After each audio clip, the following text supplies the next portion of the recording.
I think a lot of people fail in their first flip and they just think, oh, I got to go get a job, whittle my way out of this debt. How am I going to do this? It's going to take years, blah, blah, blah. All I could think about was, oh my God, I need to find like 3 more flips to do to make up for this loss.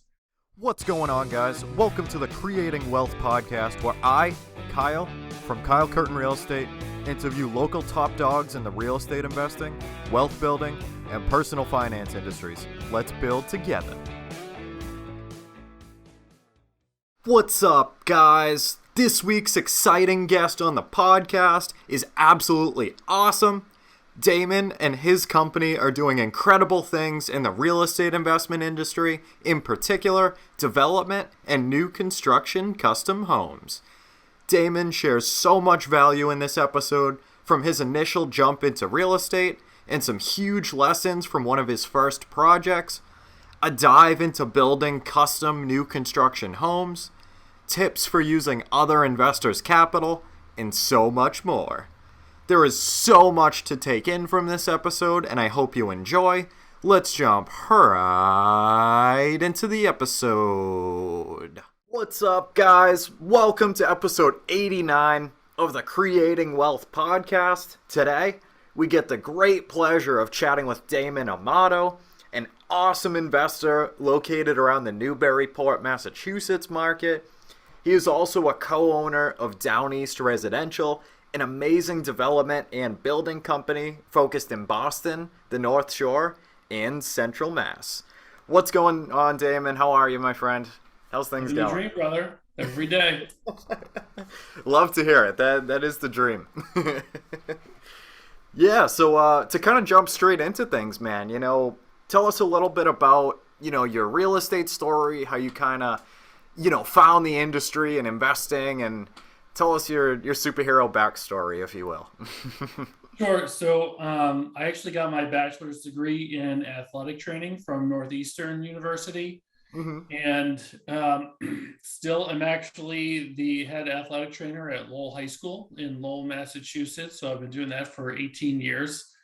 My company, Bay State Athletic Training Services, has a contract with the city. So I'm actually self-employed there. So this year I'm actually working on hiring somebody so that I can have a little bit more time for real estate stuff. It's just beginning to eat more and more into my day. So I just have to make that kind of change. So I started investing in real estate 2015. I went through the Fortune Builders education course, met a bunch of people, including my now business partner, and started with a big condo conversion flip on Salisbury Beach. Almost went bankrupt and lost my shirt. Did a few more flips and wholesales from there, and we've been gradually building our business since then. And now we build luxury spec homes. We have a portfolio of rental properties. We entitle land, so we buy raw land and we permit it for highest and best use. And we also are general partners in some syndications. That's wicked exciting, man. So what kind of gave you that, desire to kind of start investing in real estate, back in 2015? Actually, I could tell you exactly what happened. I got every quarter, I think, you get a letter from the government about your Social Security benefits and what they will be if you keep working, and this is when you retire, and blah, blah, blah. And it came out to, I don't even remember, a few $100s a month or something. And I said, well, that's not very much. Let me look at our 401k, because my wife was a nurse. She had a nice 401k with an employer match. I had a 401k with an employer match. We put in the full amount every month that we could. And, I just calculated out, okay, so in, 2045, when we want to retire, what is our income going to be? And it was like, I don't even remember, it was like $4,200 a month or something like that. And then I was like, oh, okay, oh, that's it. But in 2045, if you take into account inflation and cost of living, and how much do we need per month to, keep up basically the same lifestyle that we are now? And that came out to about 10 grand a month. So I was like, oh, well, that doesn't work. So I need to find something else that's going to supplement that and make it work. So I found real estate. Yeah, just just a little roundup. That's all. 4, 10, Yeah, same exactly. thing. Yeah, that's totally crazy, man. I mean, especially now, you know what I mean? It's currently June of 2022, guys, and the inflation is absolutely running rampant right now. Yeah, that's a super good point. And I wanted to ask you too, because I was curious. Did you, when you found Fortune Builders, did you go to one of the first seminars, and then kind of buying the weekend class and going to that and kind of keep going?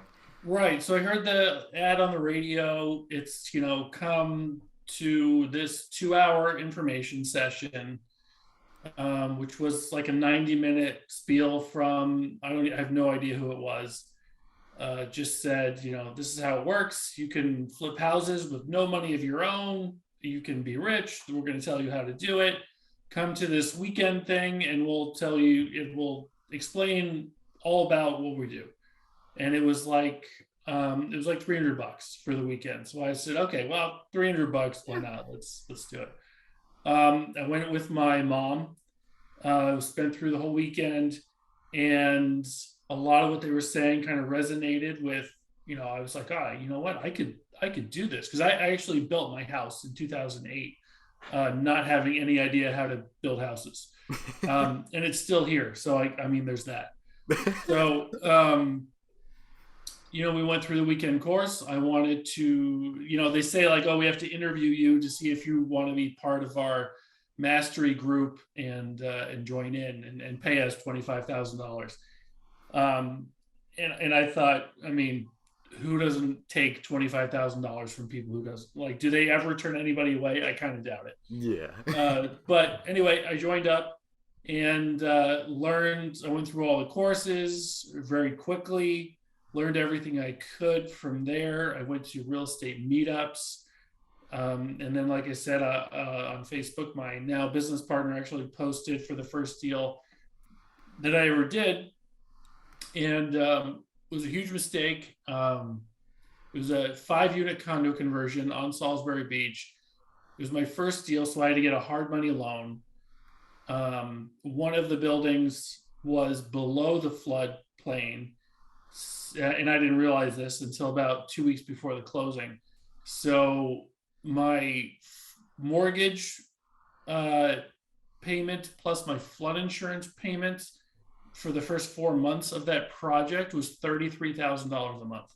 Wow. And I didn't have $33,000 total. So I ended up, I put some wholesales together.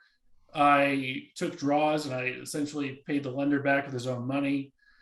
I got through it without losing my shirt, but I came close to losing my shirt. Not because of the deal, mostly because of my contractor that I had to fire. Mm-hmm. Because what happens is you're in a FEMA regulated floodplain. If you have to get an appraisal on the building, and you're only allowed to renovate up to 50% of the appraised value of that building. And if you go over that, then you have to bring all zoning code and building code up to today's code, which means that my 3-unit building would have turned into a 2-unit building on pilings. And that would have definitely bankrupted me. But instead, my contractor ended up pulling out a wall here, a wall there, not knowing that if you do this, then that would trigger the FEMA issue. So he ended up doing that, and the building inspector said, well, you've taken out too much of the drywall. You need to gut the building. And now you need to prove to me that you're going to renovate the building for 50% of the appraised value of the building. And so my original budget for that building was just going to be a fluff and buff. It was like $90,000 total. And then he essentially asked me to prove that I would have a budget to gut renovate a 3,000 square foot building for $100,000 because the appraised value was 200. So I put a budget together and I gave it to him, and he said, okay. And he looked at me and I looked at him, and we both said, you're full of it. I know you're full of it, but I don't want to call FEMA, and neither do you. So just do it. So thankfully I did that. However, that wasn't the real cost. So my $90,000 budget went up to about $260,000. Wow. So that came pretty close to crushing me. That's insane. Oh my goodness. That's crazy too. Like, is that kind of across the board when it comes to that, I guess like that line between, doing like your renovation on a project and like kind of crossing over that 50% threshold to have to do like a hell of a lot more? Like, is that kind of like across the board, or like was that just kind of that's only for FEMA regulated buildings that are in the flood zone. Oh, okay. Mm-hmm. So there's a special situation, one that I was not prepared for, not educated for, not ready for. But I'm still here. Wow. So how was that, I guess, kind of going from, getting out of that project, I assume, probably kind of like recovering a little bit. I guess what was kind of going through your head, kind of like jumping into like the next move, or kind of going towards like the next project and maybe kind of reevaluating a little bit, and not just kind of throwing in the towel and kind of keep moving forward. A lot of people do that. I think a lot of people fail on their first flip and they just think, oh, I got to go get a job, whittle my way out of this debt. How am I going to do this? It's going to take years, blah, blah, blah. All I could think about was, oh my God, I need to find like 3 more flips to do to make up for this loss. Yeah. Because it's what I wanted to do, and I know I could do it. I wasn't just going to give up there after, one thing went bad and, just surrender. That's just not in my DNA. So, and it did. I mean, even doing flips and wholesales, still took me a couple of years to dig myself out of that hole. Yeah. But I eventually did, and now I'm, what I would consider at least fairly successful, and getting better every day. Of course, that's golden, definitely. So, tell me a little bit about your company. What kind of gave you guys like the idea to actually start like a structured kind of like development like organization to kind of start to take on more projects? Well, so my business partner originally was partnered with his brother, who was the contractor, and his brother was not emotionally ready for big swings and issues to happen, and going 6-7 months without a paycheck, kind of thing. So he actually ended up moving back north to Maine to do homeowner jobs. And my partner and I are the opposite. I can't stand dealing with homeowners. Even houses that we build, a lot of them we pre-sell. Yeah. And even when we do that, I always tell my agent, I don't want to talk to the buyer. Let me just do me, and we'll just keep moving. Yeah. Yeah, and that stems from, we had a buyer a few years ago, and wanted to make a couple changes, and a couple changes ended up being a full custom house. And so it was our mistake kind of allowing that to happen. And it ended up being a pretty sick, ridiculous house. But we ended up, and we made a little bit of money on it, not nearly as much as we should have, certainly not for the time and effort that we put in to give him what he wanted. Yeah. But he got it, and I think he's happy now, and at least I'm happy about that. I just, made me a lot better at running contracts. So let me ask you this. That's really interesting. So what if, you're putting like a pretty custom like building together, And I assume your answer to this probably might have been different from, going through that job with that guy, making a lot of the more personalized changes, versus afterward. But, so like if you were building like more of like a custom home for somebody and then, like say things didn't work out or something and like they really personalized it a ton, like does it kind of, or I should say, can it potentially put you in a spot where like it's so custom based on like what the last guy wanted and like the last guy had to back out or like couldn't purchase it for some reason, where like, you're kind of worrying if it's like over, I don't know how to word it. Well, like overdone kind of. The way we get around that is if we pre-sell a spec house, Yeah. then we ask for what changes they want up front before the purchase and sale agreement is done. Gotcha. And then they prepay for those changes. Oh. And then if there are changes during the building process, then I write up what we call a additional work authorization. And we attach a minimum fee to that in addition to cost of labor and material plus a markup from us. Mm-hmm. And they need to pay for that ahead of time also. Because like you say, I mean, what if they end up, wanting, pink floors and we put those in and then they back out of the house, what are we going to do with these floors? But if they prepaid for it, then you have the ability to, okay, we can take those out and put in a regular floor. Yeah. For example. But yeah, I mean, I got that question earlier last week. We just started building a house in Newburyport and somebody wanted a pool. And they said, oh, can we put that, just add that to the purchase price and put it at the end? And I said, no. Because for a couple of reasons. Number one, if we add that to the purchase price, now I have to pay a commission on something that you're going to pay for. And also, what if I pay $200,000 to put a pool in and then you don't buy the house? I didn't want to put that pool in. And not only that, the budget that I gave my bank didn't include a pool. Yeah. So where am I going to get this money? A little bit of an awkward conversation there. Right. So we've gotten, and I think we have a reputation now that we build very high quality houses. So, I don't mind telling, or I wouldn't say being aggressive about it, but I don't mind being very stern in our stance. Like if you want this, like, I know I might have a conversation about it. I think we get that from another builder locally who's been building for many, many years.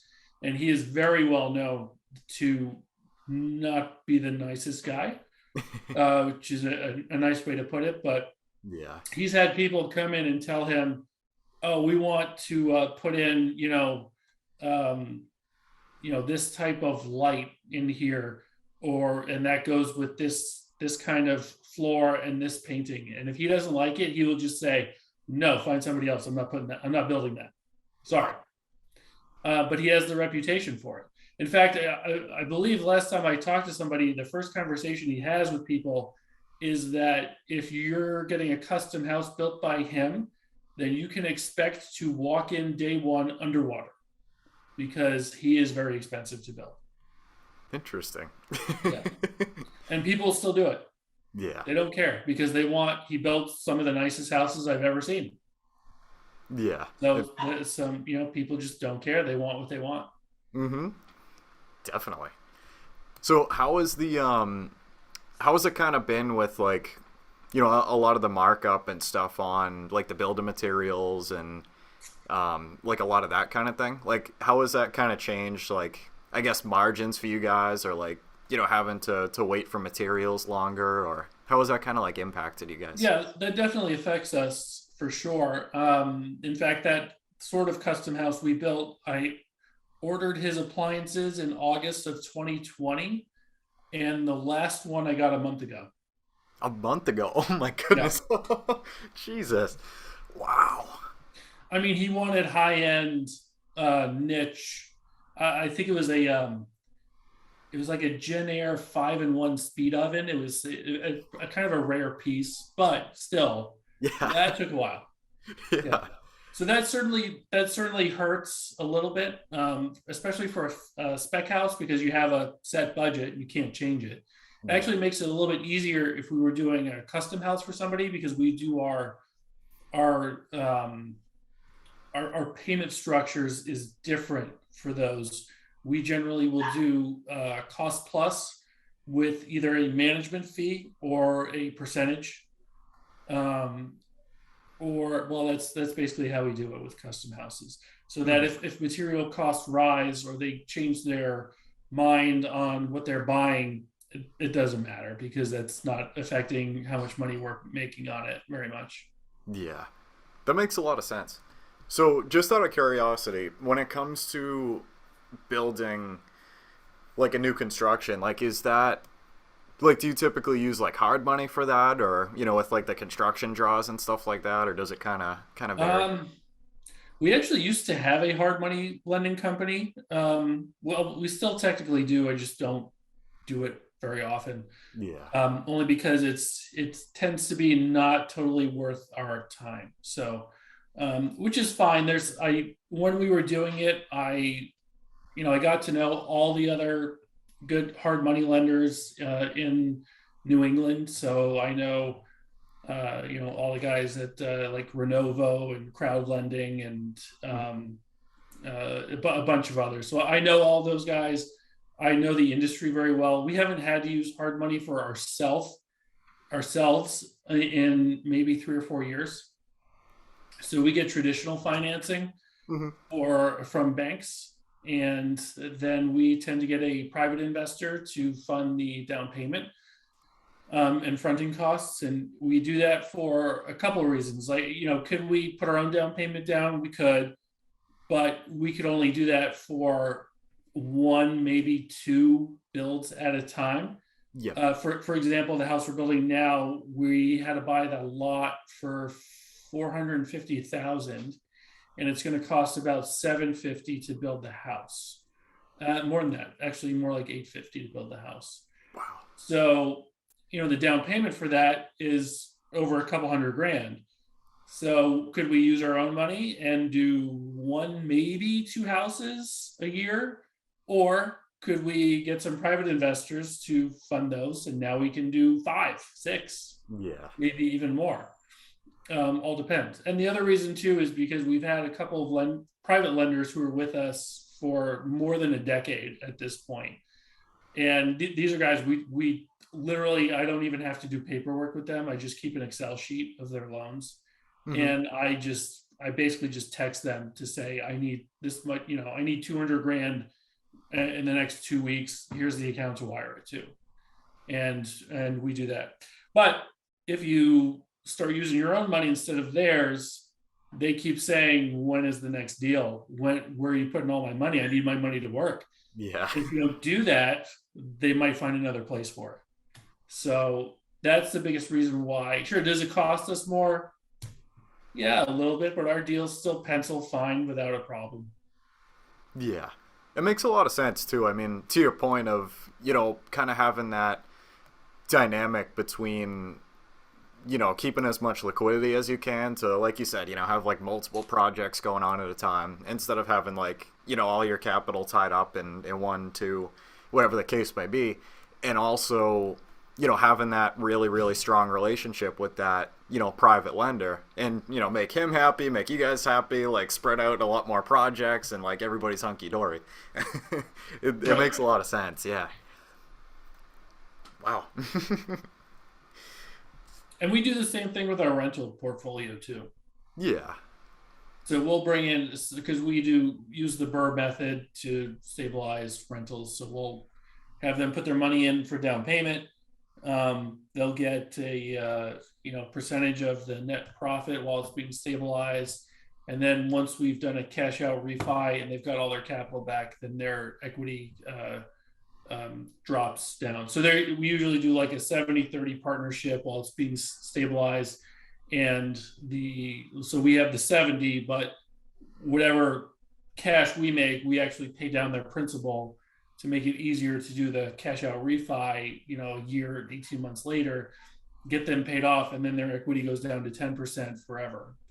So we've got a lot of good responses with private lenders for that, because their money's tied up for very little time. They're always making money, and then when they get their money back, they still have equity in the building forever.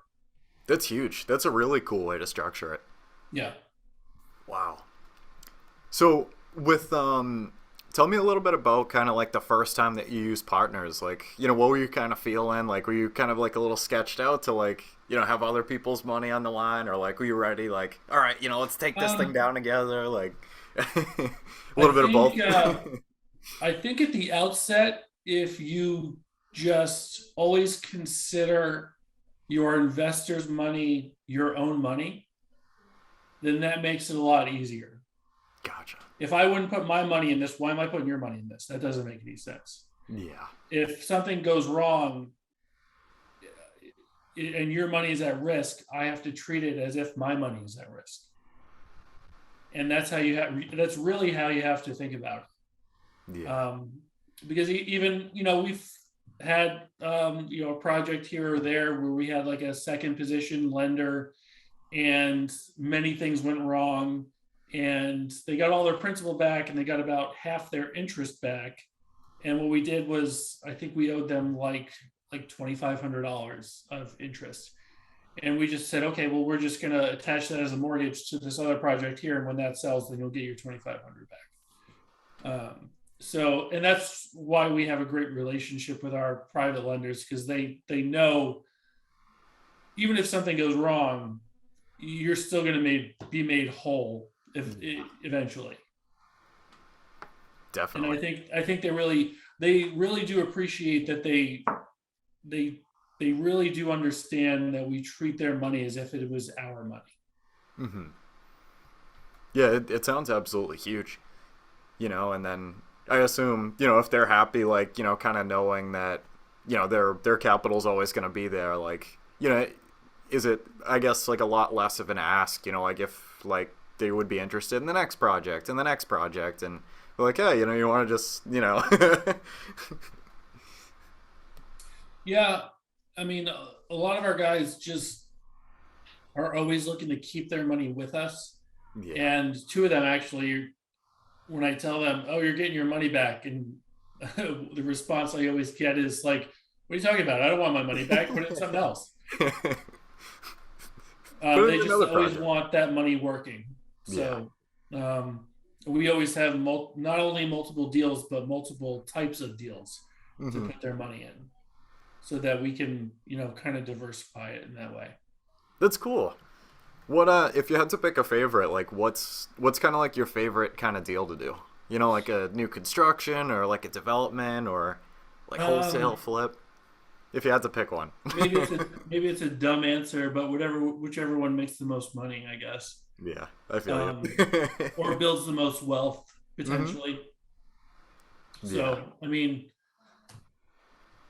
I like the spec homes that we build, because they, we're pretty proud of the end product, and it's a huge ego boost when a bunch of realtors come by and tell you how beautiful the house is you just built. And that's cool. A lot of times at the end, when we're done, if it's not sold, or sometimes even if it is, then we'll have generally have a party at the house. So we'll invite local realtors, investors, our lenders, contractors, and actually that's how we've sold a few of our houses, is through those kind of parties. But those types of things we treat them as a reflection of our business. So sometimes people host like meetups at their own fix and flip, and they get like, a few pizzas and soda and wine. And to me, all I can think about is, I guess maybe you should be, really showing off your ability to do well in business. And when you can only maybe afford pizza and soda, it's kind of a reflection of how you run the rest of your business potentially. Yeah. I could be wrong on that, but I think that's just a personal opinion. But, when we host a party, we have, we have a bartender with special drinks that have to do with the house that we just built. We get it catered by a local catering company. A few years ago, we built a modern farmhouse. So we had a guy on the porch with a banjo playing the banjo. That's cool. Yeah. So, I mean, nothing like $1 million listing level, but yeah, it's a fun party. Yeah.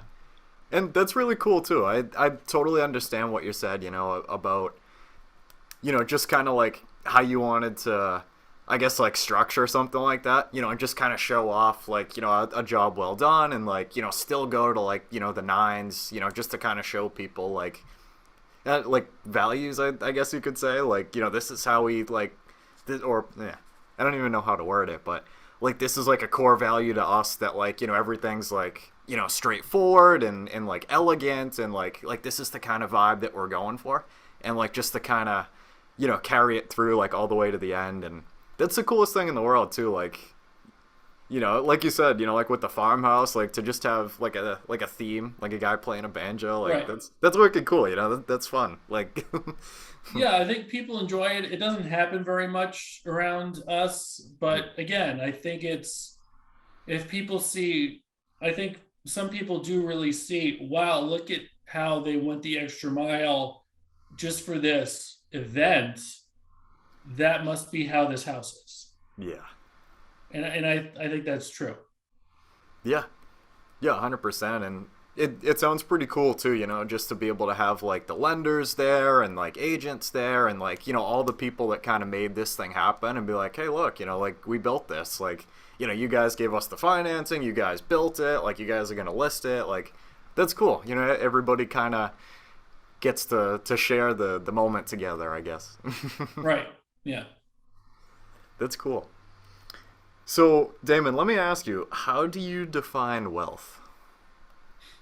Define wealth. I'm gonna say wealth is the ability to do what you want, how you want, and when you want, without having to worry about your bottom line, and also being able to give back without being concerned about your income. I love it. I totally agree. Definitely. Now I'm gonna have to look up a definition to see if that's anywhere close. It could be. Everybody's definition's a little bit different. And like that's why I really love asking that question, is like because everybody has just a little bit of a different taste of it, or a different flavor, I guess you could say. And Right. yeah.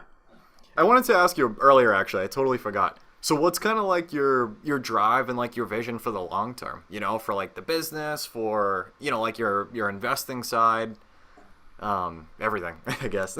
Um, I'd like my horizontal income or my passive income to be about $50 million a year eventually. Yep. I know that sounds like a lot. However, I kind of subscribe to there's different ways and types of goals that people kind of set. Like you have the SMART goals, and I don't really like those. I treat them as type A, B, and C goals. So type A goal would be um, getting through this podcast without screwing up. That's I've already messed up. simple goal, can be achieved, and you can figure out how. Type B goal would be, I want to crush this house that we're building this year, and get a net profit higher than we ever have on a single house before. That would be a type B goal. Type C goal would be, I want to make $50 million a year in passive income. And it's a type C goal because I have no idea how I'm going to do it. I just know I'm going to get there. I bet you will, my friend. I love that. I really like that too. The kind of having those three, like, like right now all the way to like, the really big picture vision. That's Right. That's cool. Just to kind of keep you like, I guess, kind of like keeping like looking straight, I guess you could say. You know, like you see like the whole picture, like, you know, what you want to do like this moment, what you want to do maybe like, you know, a couple weeks or a couple months from now, and then like the bigger picture and like how, you know, one could lead to the next one and lead to the next one, and I guess like the path, I guess you could say. Yeah, sort of, but like I said, I have no idea how I'm going to get there. We're actually building a real estate app right now. And maybe that's going to be worth $500 million, or maybe it'll be worth nothing. I have no idea, but we'll see. Yeah. It'll get there when it gets there, and maybe it's something that I haven't even thought of yet. Maybe it has nothing to do with real estate. Maybe an opportunity gets presented that I had no idea I was going to be interested in, and that's how I get there. Or maybe, you know, the best deal of our lives falls into our lap, and we absolutely crush it, and that leads to more things. I mean, that's kind of the way like Steve Wynn, the casino mogul, did. He was a real estate developer, and he just happened to kind of fall into 2, 3, 4, 5 deals in a row that were all grand slams. And he went from a decently wealthy guy to an extremely wealthy guy, to the point where he said, well, now I can build a casino. Yeah. And there it is. and now he has, I don't even know how many, 6? Something like that. Yeah. I don't know. No, that's so true, man. You know what I mean? And that's what I love about, you know, kind of like the entrepreneurial and like investing space is like we literally have like no idea, like as people, like we like might think that we have like the direction and like have everything going forward that we need, and like this is what we're doing and how we're going to get there. And then tomorrow, like you said, like an opportunity could present itself that could like totally jackknife you sideways, but it's actually 10 times better and like more efficient than what you wanted to do in the first place. And I think it's the coolest thing in the world, you know, because like even in real estate, or like you said, you know, with like an app or something like that, like you never know. You know, I think it's just you know, kind of always being open to opportunities, even if they're like a little bit outside the scope of what you think you want in the moment, and just kind of like tasting things out, and because like you never know, you know, and it's just the coolest thing in the world. Like we just don't know, you know, like what one moment brings to the next, and like everything could totally change. Right, and that's why it's important to be open every day to new experiences, new opportunities. Say yes as often as you can. Yes. I love it, man. That's awesome. So, Damon, what is your best piece of advice to new investors that want to start and manage their rental portfolio? So this is probably going to piss off a few people, because it has before. That's okay. But I'm going to say it anyway because I don't care. If you cannot emotionally, mentally, and financially handle a $50,000 loss, don't bother. That would be my number one advice. Yeah. I feel you, man. There's no reason to absolutely ruin your life for something you were not prepared for, even if it wasn't your fault. Yeah.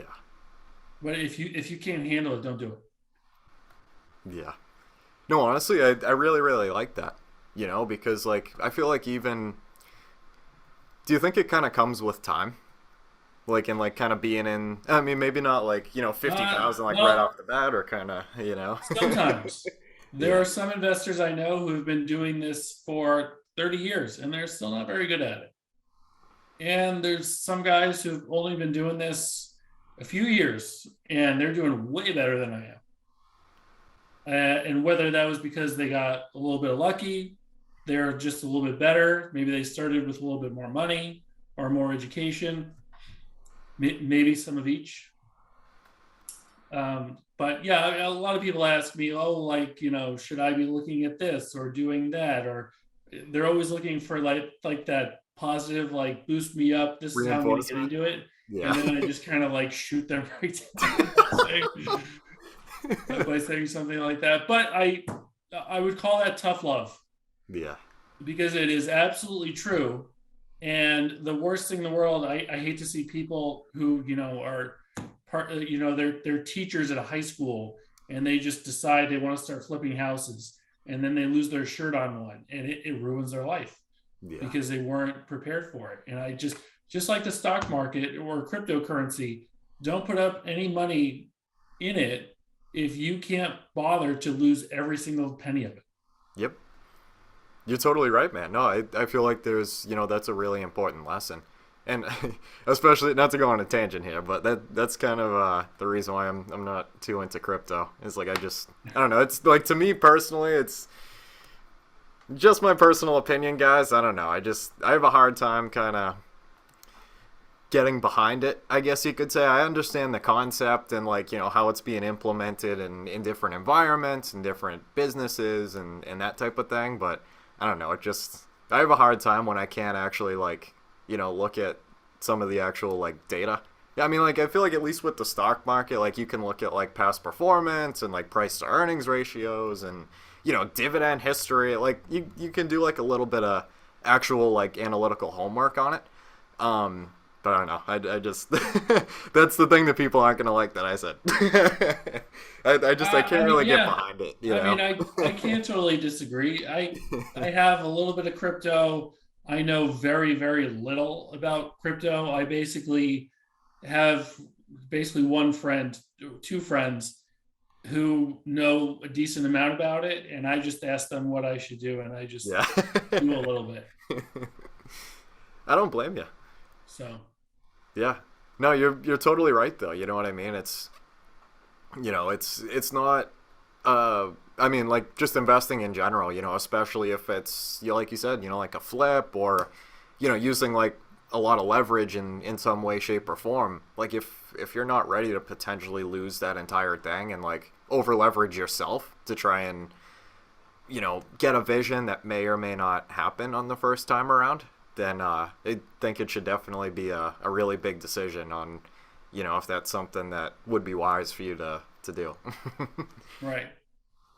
Yeah, and especially like you said, with crypto, I think a lot of people are putting in way too much money that they should not be putting in, because as we see right now, a lot of them are completely toast. And the people who came in too high and put in way too much money, or it's now, it could be gone forever. Yeah. I mean, but it's the same way, like you said, we do syndications, and some of my athletic training friends are like, oh, I want to, invest, put some money into that. And as soon as they say that, I'm always like, how much money do you actually have? And well, I want to put 50 grand in, and they don't understand. I'll say how much is in your actual checking account right now? 52. And they're like, oh, it's I got 62 grand. And I'm like, I'm not taking your money. Nah. For two reasons. Number one, it's a terrible decision by you trying to give up 5/6 of all of your cash to put in a deal that you hope goes well. And you've never done this before. And number two, I definitely don't need you calling me every week to see how the portfolio is doing, because that is going to bother me. Yeah. Yeah. No, I don't blame you at all. You know what I mean?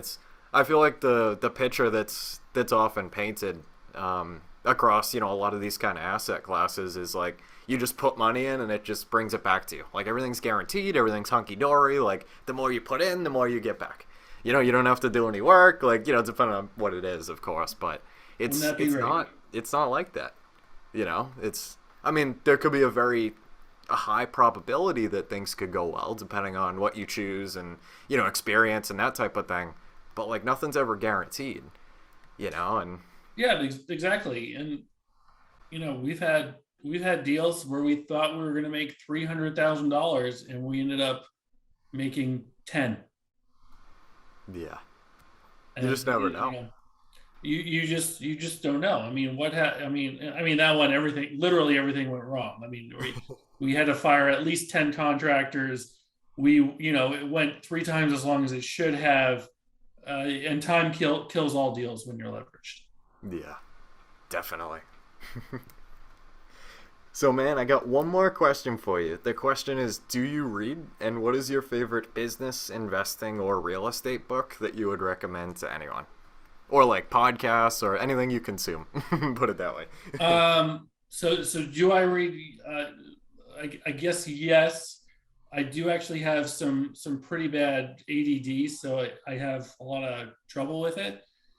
I mean, for example, I still read my kids' books at night before they go to bed, and most of the time, I'll read them a chapter, and then my son will be like, "Oh, what did you think about when this happened?" And I'll just be like, "I have no idea what I just read to you."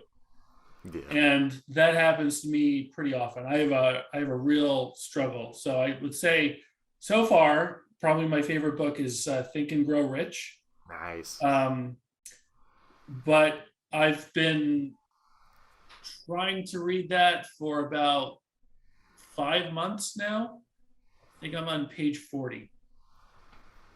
And that is because generally, even if I sit down and I'm doing okay and I can concentrate a little bit, I still have to read each page probably 4 to 5 times. Yeah. Just to retain that. Mm-hmm. And that's always been the case for me, even in high school, college. I've always had that issue. I just have a Japanese game show going on up there, and I just can't turn it off. Yeah. No, I don't blame you, man. Especially, like some of those kind of books that like can be really heavy, like a lot to take in, I guess. I mean, it's not even so much that it's heavy. It's just that my mind tends to wander, especially if I'm stressed about something, then my mind will drift. I'll be thinking about other things. I can just I go from, and the crazy thing is I can be watching a group Zoom, texting somebody, writing an email, paying a bill, all at the same time, no problem whatsoever, can handle all that without any kind of problem at all. Sit down and read a book, I can't do it. Yeah. No, thank you so much for coming on here, man. That was absolutely awesome. We're on like social media and stuff. Can you, the business, everything you get? So our website is downeastresidential.com. You can, I think we are Down East Residential on Instagram. I don't think we have a Twitter. And Down East Residential on Facebook. Although I won't be on Facebook because someone hacked my account yesterday, and so I'm in Facebook jail for the next 30 days. Oh, so, boy. Yeah. The struggle. Is what it is. Yep. I'm not the first person that's happened to. Unfortunately. Yeah. But I'll drop everything below. Thank you so much again, man. That was absolutely awesome. It was a pleasure to have you on the show. Great. Thanks for having me. All right, guys. That concludes our Creating Wealth podcast episode for today. I want to thank every single person that has listened this far. It really means a lot to know that people can learn from me and with me as we build wealth together. Hopefully you can take home at least one thing from this podcast that will improve your life just a little bit. If you could, please check me out on social. That's at Kyle Curtin Real Estate on Instagram, Facebook, and I'm on Biggerpockets. Until next time, let's build together.